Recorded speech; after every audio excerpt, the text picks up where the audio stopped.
দুনিয়াতে সব নবীরা মুসলিম ছিলেন। সব নবীরা সাইয়েদনা ইব্রাহিম আলাইহিস সালামের মতো, ইউসুফ আলাইহিস সালামের মতো আল্লাহর আদেশের সামনে আত্মসমর্পণ করেছে। আল্লাহর সামনে নিজেকে সঁপে দিলেই সম্মান, আল্লাহর সামনে আত্মসমর্পণ করলেই ইজ্জত।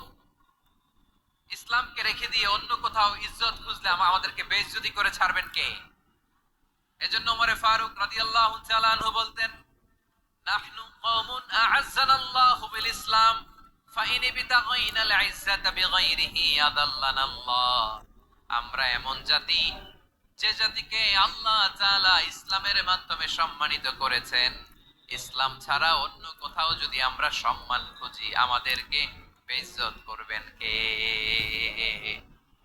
আমাদের সম্মান ইসলামে। ইসলাম সময়ের অপরিহার্য বাস্তবতা, অপরিহার্য বাস্তবতা।